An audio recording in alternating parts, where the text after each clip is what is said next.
363. How each sex has its prejudice about love. Notwithstanding all the concessions which I am inclined to make to the monogamic prejudice, I will never admit that we should speak of equal rights in the love of man and woman.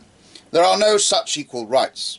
The reason is that man and woman understand something different by the term love, and it belongs to the conditions of love in both sexes that the one sex does not presuppose the same feeling, the same conception of love in the other sex. What woman understands by love is clear enough: complete surrender, not merely devotion of soul and body, without any motive, without any reservation, rather with shame and terror at the thought of a devotion restricted by clauses or associated with conditions. In this absence of conditions, her love is precisely a faith. Woman has no other. Man, when he loves a woman, wants precisely this love from her. He is consequently, as regards himself, furthest removed from the prerequisites of feminine love.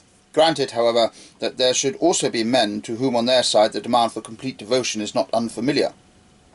Well, they are really not men. A man who loves like a woman becomes thereby a slave.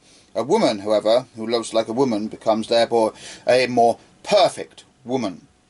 The passion of woman in its unconditional renunciation of its own rights presupposes in fact that there does not exist on the other side an equal pathos, an equal desire for renunciation.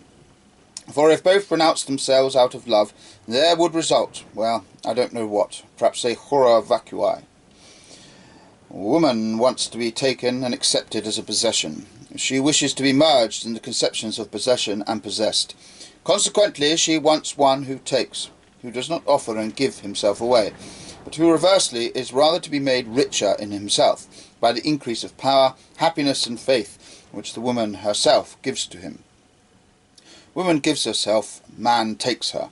I do not think one will get over this natural contrast by any social contract, or with the very best will to do justice, however desirable it may be to avoid bringing the severe, frightful, enigmatical and unmoral elements of this antagonism constantly before our eyes.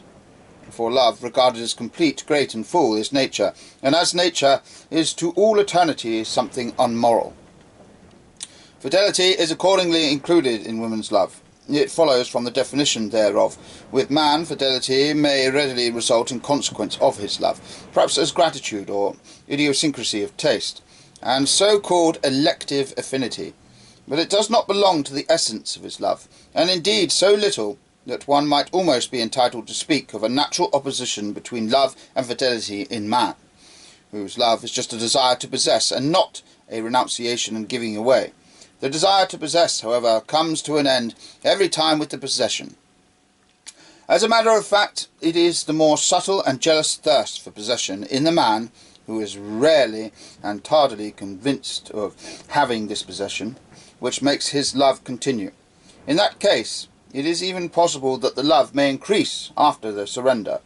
He does not readily own that a woman has nothing more to surrender to him.